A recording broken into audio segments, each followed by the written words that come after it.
हाय दोस्तों, स्टडी के अंदर से में आपका स्वागत है। आज टीजीटी, पीजीटी और नेट जेआरएफ के कुछ महत्वपूर्ण क्वेश्चन लेकर आई हूँ जो कि कई बार एग्जाम में पूछे गए हैं। तो कुछ ट्रिक भी बनेगी जहाँ पे वो मैं बनाऊँगी। तो पहला प्रश्न है इसमें, रानी केतकी की कहानी के रचयिता कौन है? वृंदावन लाल वर्मा, किशोरी लाल, माधवराव, इंसा अल्लाह खां। तो इसके जो है ऑप्शन डी है, इंसा अल्लाह खां है। रानी केतकी की कहानी के रचयिता है इंसा अल्लाह। रानी को कभी कभी हम कहते हैं ना इंसा अल्लाह। तो इस तरीके से हम कुछ ट्रिक के साथ भी बनाने की कोशिश करेंगे, जहाँ पे ट्रिक बनेगा वहाँ ट्रिक बनाएंगे अवश्य हम। तो प्रश्न 2 है इसमें, गुप्त जी की रचनाओं में व्याप्त के फलस्वरूप इन्हें राष्ट्र कवि का सम्मान मिला है। इसमें है मातृ प्रेम, भक्ति प्रेम, नारी प्रेम, राष्ट्र प्रेम। तो इसका ऑप्शन हो जाएगा डी है, राष्ट्र प्रेम। क्योंकि गुप्त जी जो मैथिली शरण गुप्त जी थे वह राष्ट्र प्रेम, उन्हें राष्ट्र कवि की भी उपाधि मिली थी। तो इसलिए इन्हें आसानी से हम लगा सकते हैं कि राष्ट्र प्रेम के प्रति इन्हें काफ़ी सम्मान मिला था। प्रश्न 3, कम समय में अधिक क्वेश्चन कराने की कोशिश करूंगी। आदिकाल के लिए वीरगाथा काल नाम किसने प्रस्तावित किया था? राम कुमार, राहुल संस्कृत्यायन, रामचंद्र शुक्ल, आचार्य हजारी प्रसाद। तो आप सभी को पता है कि आदिकाल के लिए वीरगाथा नाम काल सबसे पहले रामचंद्र शुक्ल ने दिया था, फिर इसे हजारी जी ने ही इसका नाम बदल दिया था, जो कि रामचंद्र शुक्ल ने वीरगाथा काल नाम दिया था, हजारी जी ने आदिकाल नाम दिया था। इसमें है, इसका ट्रिक है राम जी, जिसे राम वीरता का प्रतीक राम जी को माना जाता है, इसलिए आप इस तरीके से भी ट्रिक लगा सकते हैं। प्रश्न 4 है, रास तरंगड़ी के रचनाकार कौन है? महेंद्र वर्मन, कल्हड़, परमेश्वर, इनमें से कोई नहीं। तो ये प्रश्न 4 जो है इसका है कल्हड़ है, रास तरंगड़ी के रचनाकार, जिसे तरंगिनी ड़ी यहाँ पे दिया है, यहाँ पे कल्हड़ है। तो इस तरीके से भी आप यहाँ पे ड़ी है, यहाँ पे बीड़ा है, तो इस तरीके से भी ट्रिक लगा के हम किसी चीज़ को अगर याद करते हैं, हमने तो ऐसे ही याद किया था, काफ़ी आसानी होती है ट्रिक से याद करने में। आगे है प्रश्न 5 है, चिंतामणि के रचयिता कौन है? चिंतामणि के रचयिता कौन है? जयशंकर प्रसाद, महावीर, रामचंद्र शुक्ल, हरिओद। इसमें सी ऑप्शन है, रामचंद्र शुक्ल। रामचंद्र जी जब वनवास को चले गए थे तो उन्हें अपने परिवार के लिए काफ़ी चिंता हो रही थी। तो इस तरीके से भी ट्रिक लगा के कर सकते हैं कि रामचंद्र चिंतामणि। अगला है प्रश्न 6 है, वीरगाथा काल के कवि कौन नहीं है? इसमें है चंद्रबरदाई, नामदेव, जगनिक, मधुकर। इसमें है 6 ऑप्शन है, नामदेव। इसमें नामदेव जो है ये आंसर आपका करेक्ट है। वीरगाथा काल के कवि कौन नहीं है? नामदेव नहीं है। अगला है, इसमें हार की जीत कहानी के कहानीकार कौन है? हार की जीत के कहानीकार, इसमें अगला है सुदर्शन है, यादवेंद्र है, कमलेश्वर है, रांगे राघव है। तो हार के जो जीतता है, जिसके अंदर सुदर्शन होगा, सुदर्शन चक्र चलाने वाला ही जीत सकता है। तो इस तरीके से भी हम ट्रिक लगा सकते हैं कि हार कर भी जीतने वाला सुदर्शन कोई होगा, कोई सुदर्शन चक्र चलाने वाला ही होगा कोई। अगला है 8 है, हिंदी। इसमें हिंदी का पहला महाकाव्य कौन सा है? पद्मावत है, प्रियप्रवास है, पृथ्वीराज रासो है, मृगावती है। इसमें आप सभी को पता है कि हिंदी का जो पहला महाकाव्य है वह पृथ्वीराज रासो, जो कि चंद्रबरदाई ने लिखा था। और इसमें अगर पूछ दिया जाए कि खड़ी बोली का, तो इसमें प्रियप्रवास हो जाएगा, ध्यान देना है इस बात का। इसमें 9 नंबर है, पंच परमेश्वर कहानी के लेखक कौन है? पंच परमेश्वर, रामधारी सिंह दिनकर, प्रेमचंद, मैथिली शरण, सुमित्रानंदन पंत। तो इसमें 9 जो है आपका इसका है प्रेमचंद होगा, प्रेमचंद। पंच, इससे भी आप ट्रिक लगा सकते हैं, जैसे चंद है यहाँ पंच है, या फिर प्रेम है प्रेम। तो प्रेम किसके अंदर होता है? परमेश्वर के अंदर, ईश्वर के अंदर प्रेम होता है, और उसी ईश्वर के प्रेम के लिए हम सभी पूजा पाठ भी करते हैं। तो अब ऑप्शन बी हो जाएगा। अगला है, इसमें 10 नंबर है, प्रेमचंद के अधूरे उपन्यास का नाम क्या है? इसमें गवन है, गमन, रंगभूमि, मंगलसूत्र, सेवा सदन। तो 10 का जो है इसमें मंगलसूत्र होगा। मंगलसूत्र जो प्रेमचंद ने लिखा था, लेकिन ये अधूरा रह गया था और उनके पुत्र ने, अमृत राय ने इसे पूरा किया था। ये भी प्रश्न पूछ सकता है कि इसे पूरा करने वाले कौन है? तो अमृत राय हैं। प्रेमचंद ने मंगलसूत्र लिखा और उसे पूरा किया उनके पुत्र अमृत राय ने। तो मंगल जहाँ होता है, जहाँ मंगल और जहाँ शुभ होता है वहाँ अमृत की वर्षा होती है। इस तरीके से भी हम याद कर सकते हैं। मंगलसूत्र को पूरा करने वाले अमृत राय हैं और लिखने वाले प्रेमचंद है। अगला है इसमें प्रश्न, वह तोड़ती पत्थर कविता के कवि कौन है? सुभद्रा कुमारी, महादेवी, सूर्यकांत त्रिपाठी निराला, माखनलाल चतुर्वेदी। तो इसमें है सी ऑप्शन है, सूर्यकांत त्रिपाठी निराला जी हैं वह तोड़ती पत्थर। अब पत्थर तोड़ता है कोई तो वो धूप में ही तोड़ेगा, ज़्यादा करके काम करने वाले भी धूप में ही रहते हैं, तो तोड़ती पत्थर, तो यहाँ दिए सूर्यकांत, सूर्य में पत्थर तोड़ने वाली महिला सूर्यकांत त्रिपाठी निराला। आप भी ट्रिक बना सकते हैं, लेकिन अगर आपको मेरी ट्रिक अच्छी लगे तो आप जरूर कमेंट बॉक्स में लिखिए। प्रश्न, काव्य के अंतर्गत पूर्वापर प्रसंगों से युक्त रचना कौन सी है? इसमें है खंड काव्य, चंपू, मुक्तक और मुक्त छंद। तो 12 का जो उत्तर हो जाएगा वह क्या हो जाएगा? मुक्त काव्य। इसका है मुक्त काव्य, सी है। काव्य के अंतर्गत पूर्वातर मुक्तक। अगला है, ये सभी प्रश्न इंपॉर्टेंट है, कई बार एग्जाम में पूछे जा चुके हैं। बीजक किस रचयिता की रचनाओं का संग्रह है? बीजक, इसमें ध्यान देना है 13 नंबर का जो है जैसी, तुलसी, कबीर और सूरदास। अब सभी को पता है बीजक जो है वह कबीर का है। बीर, बीज, यहाँ से थोड़ा थोड़ा आप ट्रिक भी लगा सकते हैं, जैसे यहाँ बीज दिया है तो यहाँ कबीर दिया है, तो बीजक तो बहुत ज़्यादा प्रसिद्ध है कबीर दास की रचनाएं। और कबीर दास के शिष्य थे धर्मदास, जिन्होंने सभी रचनाओं का लेखन किया था। अगला है इसमें प्रश्न 14, जन्मेजय का नाग यज्ञ किसकी कृति है? गोविंदा, जयशंकर, लक्ष्मी नारायण और गोविंद। तो इसमें 14 का जो है बी ऑप्शन, जयशंकर प्रसाद जी है। जन्मेजय का नाग यज्ञ, अब नाग यज्ञ जहाँ होगा, किसके गले में नाग होता है? शिव जी के गले में, शंकर जी के गले में। तो आप ऐसे भी ट्रिक लगा सकते हैं कि नाग यज्ञ शंकर जी, जयशंकर प्रसाद। अगला है 15 प्रश्न है, इसमें छायावाद के प्रवर्तक का नाम क्या है? इसमें सुमित्रानंदन पंत, श्रीधर, मुकुटधर, जयशंकर प्रसाद जी हैं। तो 15 में ये है हमारा जयशंकर प्रसाद जी हैं, जयशंकर प्रसाद, डी ऑप्शन है। और इस तरीके से भी हम कर सकते हैं, जैसे छायावाद का जो नाम सबसे पहले देने वाले हैं वह चंद्रधर्मा मुकुटधर जी हैं। मुकुटधर ने नाम दिया था, मुकुटधर पांडे ने, लेकिन जो इसके प्रवर्तक जो है वो जयशंकर प्रसाद को ही माना जाता है। अगला है 16 है, इसमें 16 है, प्रेम सागर के रचनाकार कौन है? इसमें सदल, उस्मान, लल्लू और सुंदर दास।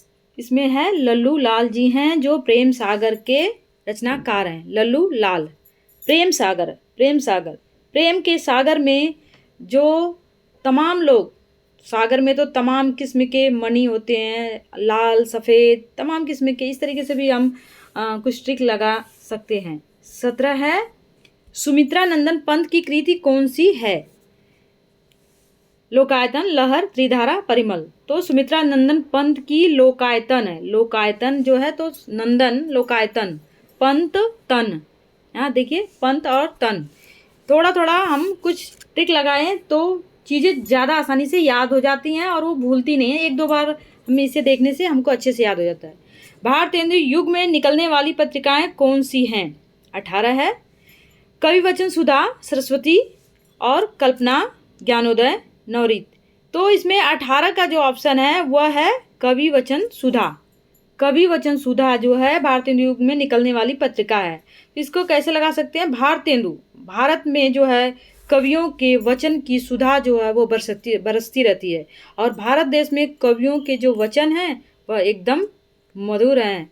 जैसे कबीर, तुलसी, तमाम कवि हैं, तो कवि वचन भारतेंदु, भारत भारतेंदु। इस तरीके से ट्रिक के माध्यम से हम याद करने की कोशिश कर सकते हैं। इसमें है, अगला है 19 प्रश्न है, हम दीवानों की क्या हस्ती, मस्ती का आलम साथ चला, हम धूल उड़ाते जहाँ चलें। ये किसकी पंक्तियां हैं? तो इसमें है यह सियाराम शरण गुप्त, भगवती चरण वर्मा, सुभद्रा कुमारी, रामधारी सिंह दिनकर।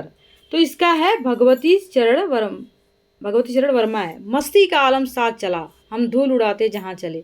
अब मस्ती में हम जहाँ चलेंगे तो वहाँ भगवती माँ की कृपा ही होगी, वहीं हम धूल उड़ाते चल सकते हैं मस्ती का आलम लेकर।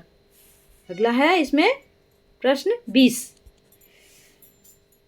पृथ्वीराज रासों के रचनाकार कौन है? जयदेव, चंद्रबरदाई, जगनीक और विद्यापति। तो इसमें है बी ऑप्शन है, चंद्रबरदाई ने पृथ्वीराज रासों रचना की थी। और इसके बाद अगला प्रश्न है 21 है, प्रश्न 21, भारत भारती काव्य के रचनाकार कौन है?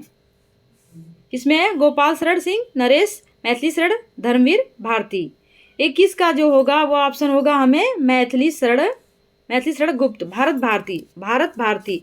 अब मैथिली शरण गुप्त को भारत का राष्ट्र कवि कहा जाता है, ये सबको पता है। तो जो भारत का राष्ट्र कवि होगा वो भारत भारती ही लिखेगा। भारत का राष्ट्र कवि की उपाधि उन्हें दी गई है, इसलिए उन्होंने भारत भारती लिख दिया है। अगला है, ट्रिक के माध्यम से आप याद करें। इसमें 22 है, हिंदी के सर्वप्रथम प्रकाशित पत्र का नाम क्या है? 22 है, सम्मेलन पत्रिका, उदंत, मार्तंड, सरस्वती, नागरी पिछड़ाड़ी पत्रिका।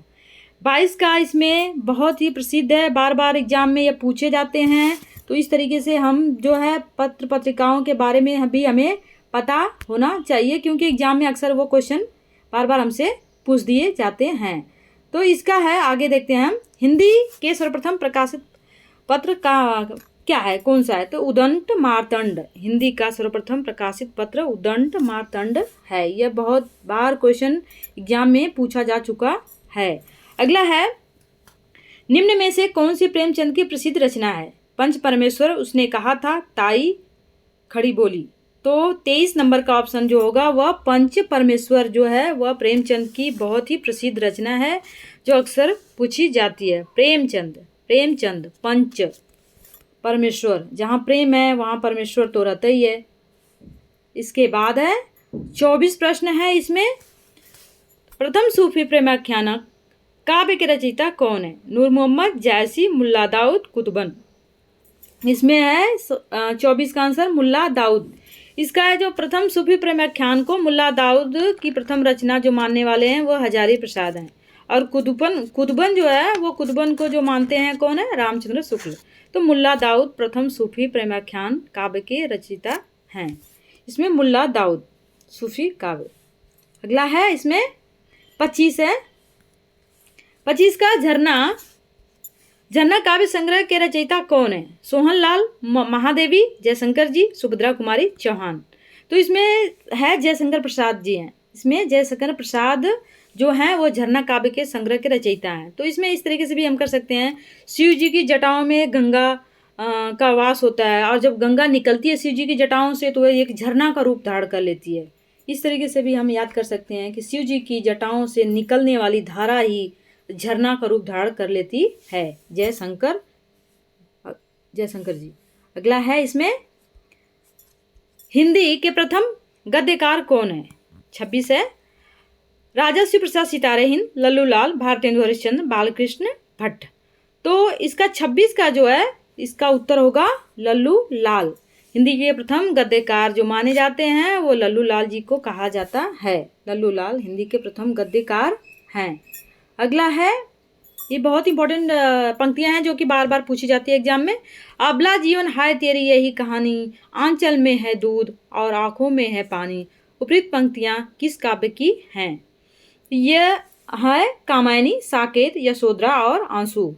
इसमें है आंसर आपका यशोधरा जो है गौतम बुद्ध के पत्नी का नाम है, और जब वह घर छोड़कर चले जाते हैं तब उनको बहुत दुख होता है यशोधरा को, उनकी पत्नी को। तब उसी की पंक्तियां हैं यह, जिसमें कहा गया अबला जीवन हाय तेरी यही कहानी, आंचल में है दूध आंखों में है पानी। बहुत ही अच्छी पंक्तियां हैं इसमें। अगला है, इसमें उर्वशी किसका काव्य है? जयशंकर प्रसाद, मैथिली शरण, रामधारी सिंह दिनकर, महादेवी वर्मा। तो 28 का इसमें है दिनकर। उर्वशी जो है उर्वशी दिनकर जी की है। ये दिनकर जी की बहुत ही प्रसिद्ध रचना है, महाकाव्य माना जाता है इसको। लेकिन जयशंकर जी का भी एक उर्वशी है जिसे चंपू काव्य कहा जाता है, और चंपू का अर्थ होता है गद्य पद्य का मिश्रण। तो लेकिन यहाँ पे जो है उर्वशी जो है वह किसका है? रामधारी सिंह दिनकर का काव्य है, जिसपे उन्हें साहित्य पुरस्कार भी दिया गया था। अगला है, अपभ्रंश में कृष्ण काव्य के प्रणेता कौन है? पुष्पदंत, शालिभद्र सूरी, स्वयंभू, हरिभद्र सूरी। इसमें है अपभ्रंश के जो हैं वह अपभ्रंश के कृष्ण काव्य पुष्पदंत को माना जाता है। तो कृष्ण को हम क्या चढ़ाते हैं? पुष्प चढ़ाते हैं, फूल चढ़ाते हैं। तो अपभ्रंश के जो काव्य के प्रणेता है वो पुष्पदंत को माना जाता है। अगला है, अंतिम प्रश्न है यह, 30 प्रश्न है पूरा। अशोक के फूल निबंध संग्रह के रचनाकार कौन है? इसमें है कुबेरनाथ, गुलाब राय और रामचंद्र शुक्ल, हजारी प्रसाद। अशोक के फूल तो अशोक के फूल जो रचना है वह हजारी जी की है। तो इसको ट्रिक ऐसे कर सकते हैं, अशोक के फूल अगर खिलेगा तो एक दो फूल तो खिलेगा नहीं, वो हजारों की संख्या में खिलेंगे। तो इसलिए हजारी प्रसाद द्विवेदी, हजारों की संख्या में खिलने वाला फूल अशोक का फूल। Thank you for the watching. अगर आपको वीडियो पसंद आए तो आप अवश्य कमेंट बॉक्स में लिखेंगे, तो इससे भी ज़्यादा इंपॉर्टेंट क्वेश्चन मैं लेकर आऊँगी। Thank you for the watching. धन्यवाद।